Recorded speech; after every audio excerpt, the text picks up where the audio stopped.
Salut à tous, c'est Black Ink, bienvenue pour cette nouvelle vidéo de la Arkham JCE TV. Aujourd'hui, on continue le challenge Mystique Induction. Donc, comme vous pouvez le lire, deck à 0 XP, en difficulté standard quand même, hein, c'est déjà assez difficile comme ça, on se rappelle de l'II. Et un pool de cartes du coup complet. Comme d'habitude, on va parler de la campagne et de l'investigateur, du deck et du retour d'expérience. La campagne d'aujourd'hui, évidemment dans l'ordre de parution, c'est le Cercle Brisé. Le cercle brisé se caractérise notamment par la capacité hantée, le fait lorsque les lieux sont hantés, c'est-à-dire qu'ils ont le mot-clé hanté, en cas d'échec sur un test d'enquête pour obtenir du coup un indice, si on échoue, on résout l'effet hanté du lieu, effet qui peut concerner tout type d'effet, nos cartes, nos ressources, perte des actions, un ennemi qui nous attaque, etc. Et c'est un mot-clé qui est certes présent sur les lieux, mais qui peut être aussi employé, utilisé, mis en avant par tantôt des ennemis ou tantôt des cartes traîtrises. Voilà, c'est vraiment un aspect clé de la campagne. À l'instar de la civilisation oubliée, on peut choisir entre deux camps.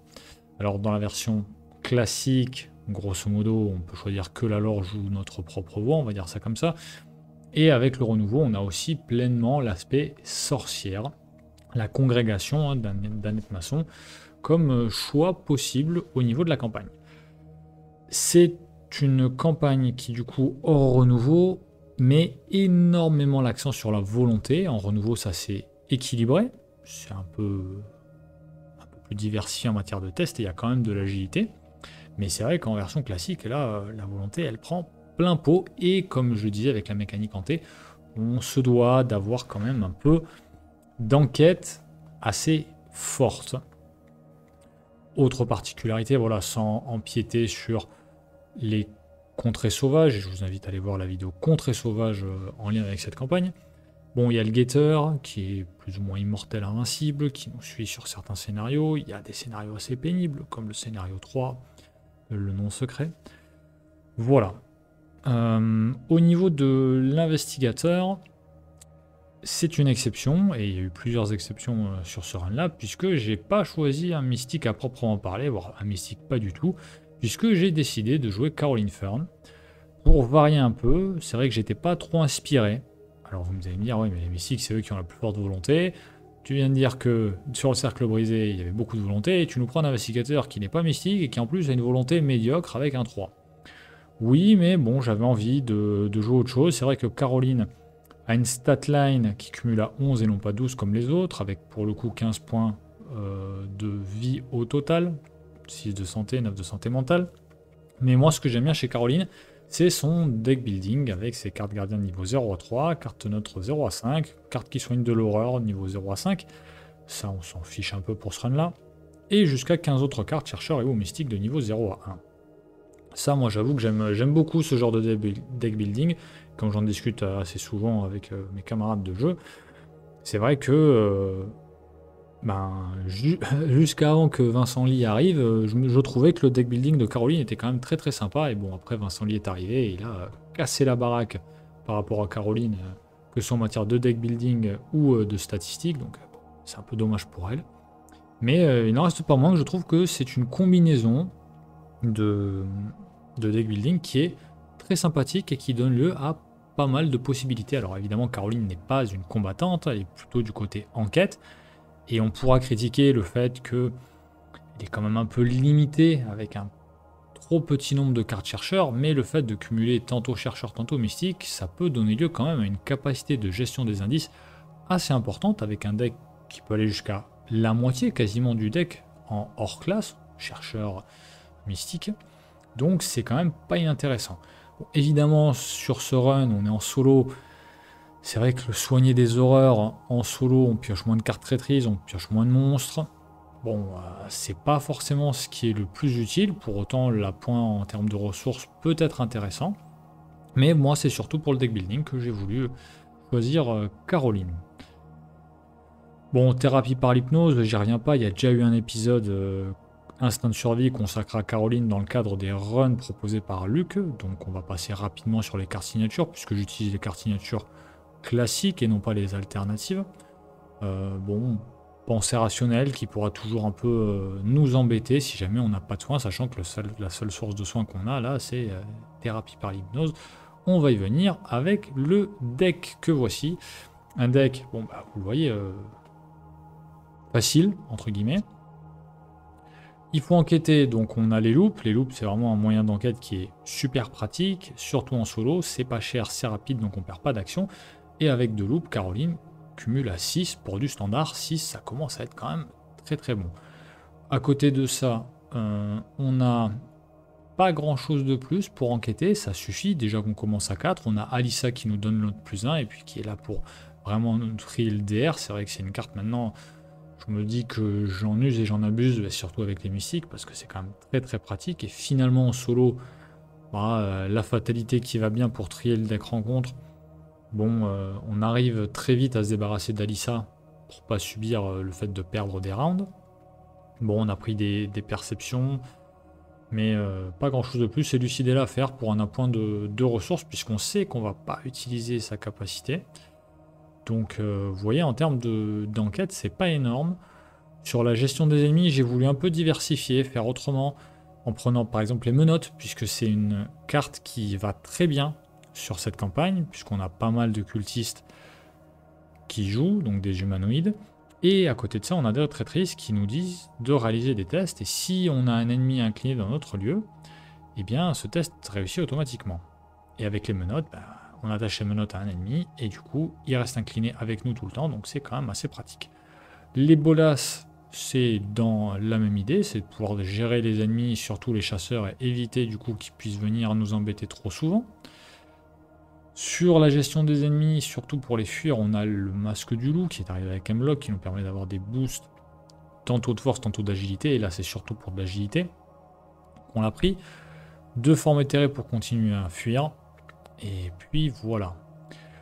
2 sorts de protection à nier l'existence pour un peu de cancel, c'est pas du luxe. Et comme vous pouvez le voir, on a décidé de prendre l'as de bâton et la tour pour en fait être sur un choix de campagne. Donc bon, c'est à deck induction, bon, il y a un XP dessus, mais c'est une carte scénario, enfin histoire, donc j'estime que ça ne compte pas. On a pris le sac à dos parce qu'on a pas mal d'objets du coup. Et la tenue élégante parce qu'il y a quelques tests, pas mal de tests de discussion, donc ça pouvait être intéressant. On le remarque, beaucoup de compétences. Pourquoi beaucoup de compétences? Eh bien parce que, en termes de retour d'expérience, je vais vous le dire tout de suite, mon objectif sur la campagne, eh bien, c'était de gagner au scénario 6 en contrôlant la loge. En effet, voilà, sur la campagne du cercle brisé, il y a une fin, entre guillemets, cachée, qui en fait nous permet de ne pas jouer les 2 derniers scénarios, et pour cela il faut se ranger pleinement du côté de la loge. Pourquoi ça? Bah parce que c'est une fin alternative que j'ai pas faite souvent, je crois que j'ai dû la jouer une seule fois. Et puis parce que, bah, on le sait tous, hein, le scénario 8, devant le trône noir, est particulièrement compliqué en solo. Bon, on peut réussir, mais c'est vrai que c'est un peu chaud patate. Et c'est vrai que bon, être emprunt, ou en tout cas être face un peu à l'aléatoire de ce dernier scénario, c'est pas forcément très confort, donc bon, autant essayer d'avoir cette conclusion au scénario 6, mais le scénario 6 nécessite beaucoup de compétences pour être réussi, et du coup obtenir cette fin finale, et on y reviendra. Quoique... Pour rappel, le scénario 6, donc Union et Désillusion, en fait, il y a des tests avec des bras zéro qui cumulent en fait des tests avec plusieurs compétences. Ça peut être un test de force plus agilité, volonté plus intelligence, et il y a le test iconique du dernier bras zéro, où en fait c'est l'addition de toutes nos compétences pour un test à 20. C'est vrai que quand même c'est particulier, sachant que au global avec Caroline, la somme de ses compétences à l'heure actuelle, c'est juste 11. Donc c'est pas facile, et c'est pour ça qu'on a autant de compétences. Comme vous avez pu le voir, j'ai pas mis le graphique avec le nombre d'icônes, mais sachez qu'au total, on avait 27 icônes libres dans le deck. Ce qui ne veut pas dire qu'elles sont toutes utilisées pour cela, mais il y en avait quand même beaucoup. Alors, malheureusement, ce fut un échec. Ce fut un échec au scénario 6, puisque du coup, je n'ai pas réussi. J'ai été submergé par les mobs. Bon, enfin, submergé, il y en a eu beaucoup, pas tant que ça, mais en fait, j'ai pas réussi à faire les tests des bras zéro, concrètement. Pourquoi? Quels ont été les écueils de ce deck? La mauvaise gestion des mobs. Bon, déjà, vous pouviez vous y attendre en voyant le deck que j'avais fait. C'est vrai que, en fait, en termes de gestion des ennemis par les dégâts, il y avait que Chi. Et même en termes de fuite, bon, on se reposait beaucoup sur le masque du loup, qui n'est pas sorti, que je n'ai pas joué du coup. C'est un peu compliqué quand on n'a pas la capacité de fuir avec l'agilité. Donc c'était un peu dommage. Et voilà, le sujet, pas assez d'icônes pour le scénario 6. Clairement, ça m'a manqué. Si j'avais eu plus d'icônes, j'aurais réussi mes tests sur les bras zéro et ça serait peut-être passé. Mais là, en l'état, en fait, j'étais vraiment très loin du compte, malgré les 27 icônes libres que j'avais. Bon, pour aller un peu plus loin là-dessus, sur la gestion des mobs notamment. Alors clairement, en fait, les cartes que j'avais, les menottes, le masque du loup et Bolas ne m'ont servi à rien. Je n'ai pas pioché les menottes, les Bolas je les ai utilisés peut-être une fois, mais bon voilà, quand on a une force de poulpe, et pourtant les poulpes sont très puissantes dans ce jeu-là, ça marche pas. J'ai voulu tester ces cartes que je ne joue jamais en fait, et bon ça a été franchement un échec. Je pensais notamment que les bolas iraient bien avec le masque du loup, mais comme je l'ai dit, en fait, le masque du loup, je ne l'ai pas pioché. Et le sac à dos n'y a rien changé, malheureusement. C'est vrai que le sac à dos niveau 0, c'est pas le sac à dos niveau 2.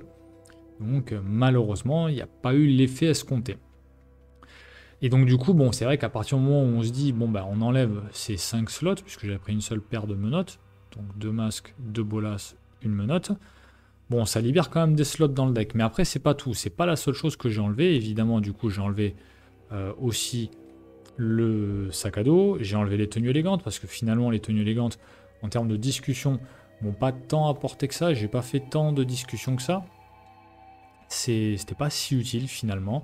Puis quand il y avait des discussions, on avait pléthore d'icônes, donc ça passait sans forcément avoir la tenue élégante en jeu.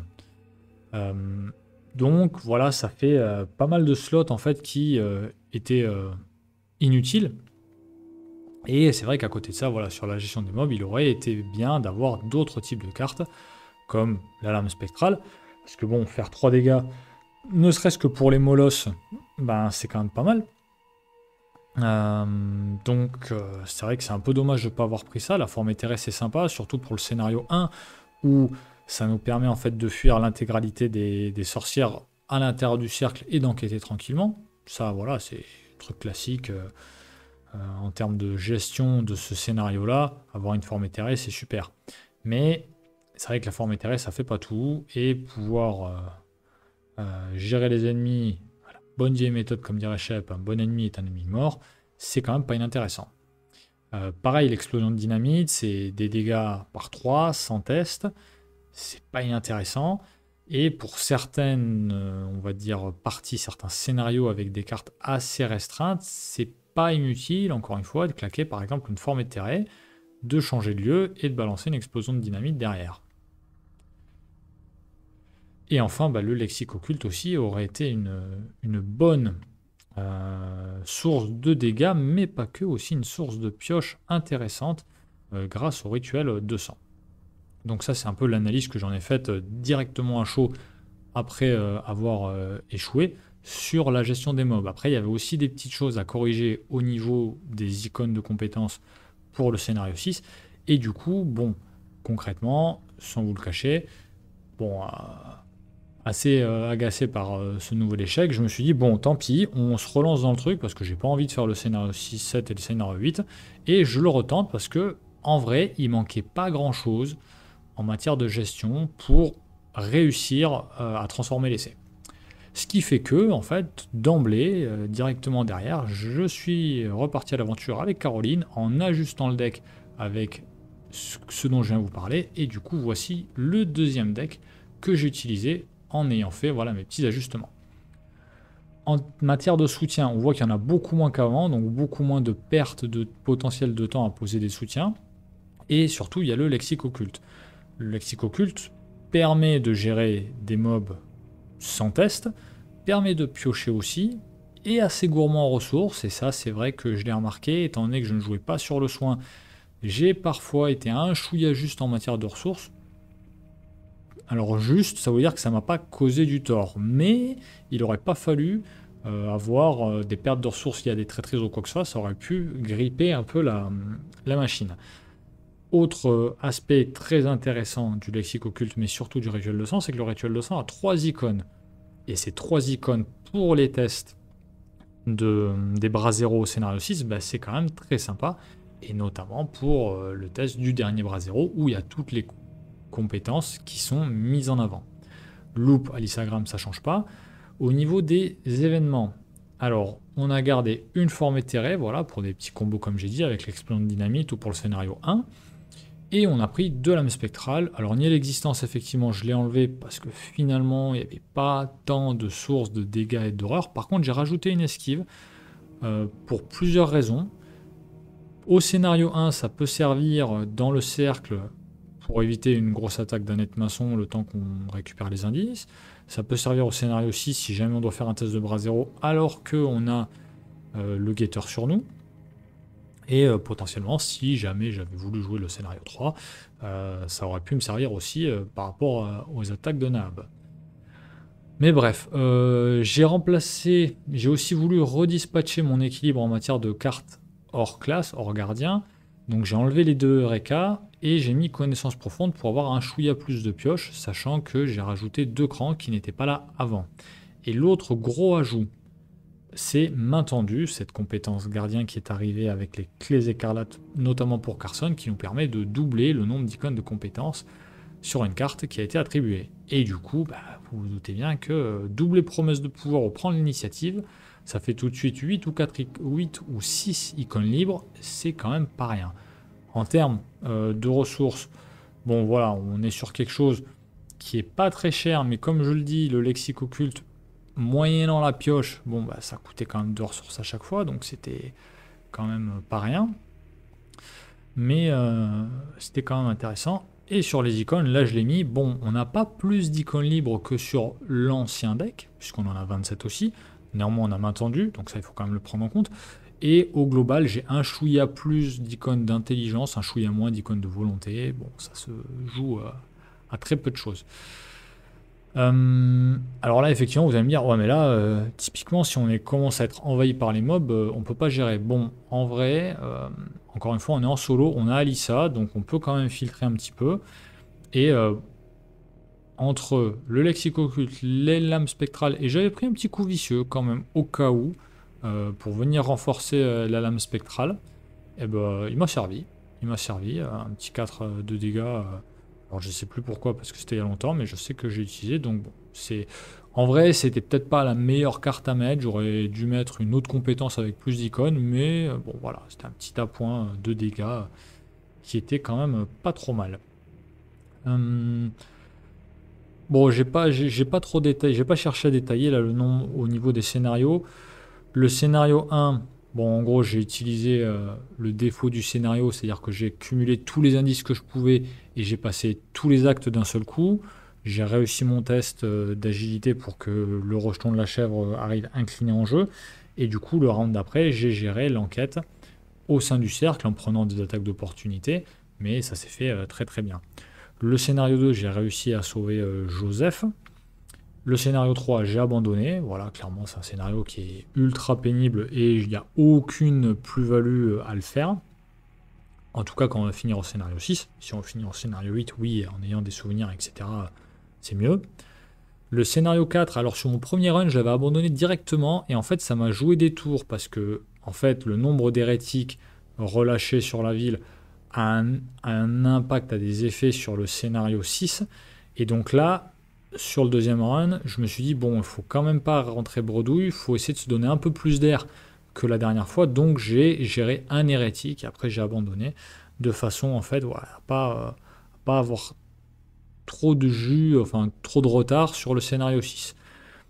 Le scénario 5, paradoxalement, donc pour le bien commun, qui est un scénario qui d'habitude me paraît très simple, avec ce deck, c'était un chouïa compliqué.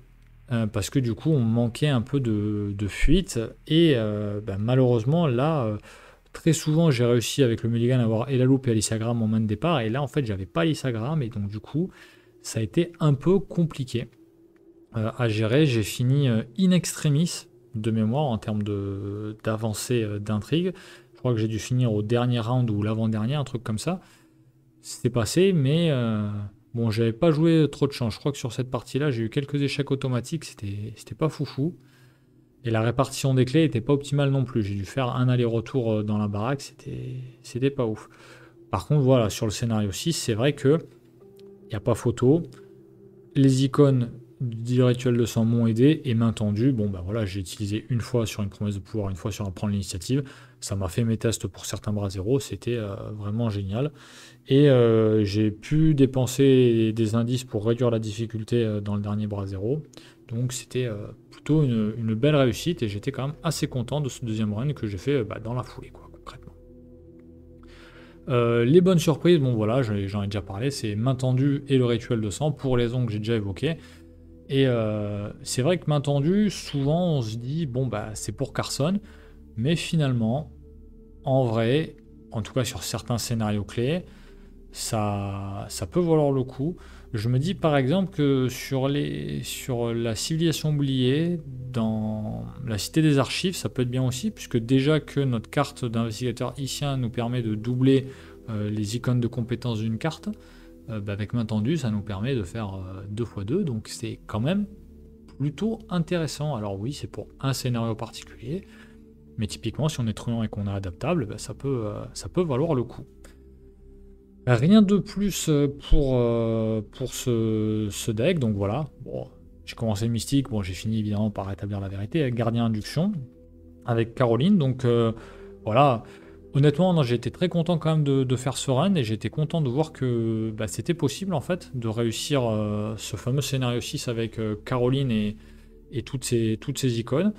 Bon, après voilà, chacun pensera ce qu'il veut. Moi, j'ai marqué les deux runs dans mon suivi annuel, mais je considère quand même que c'est plutôt une réussite. Et on va pouvoir du coup parler prochainement de Innsmouth, que du coup j'ai fait effectivement pour le coup avec un mystique, et pour rien vous cacher, je l'ai joué avec le mystique de la boîte, c'est-à-dire avec Dexter. J'ai sauté des dévoreurs de rêves, je les ai fait un peu après. Plus récemment. Donc je verrai qu'est-ce que j'aborde d'abord en termes de vidéo, sachant que pour Dexter, j'ai déjà quasiment tout de près. Voilà, bon, j'espère que la vidéo vous a plu. N'hésitez pas à commenter, liker, à partager. Et d'ici à la prochaine vidéo, je vous souhaite de bonnes parties. À la prochaine, au revoir.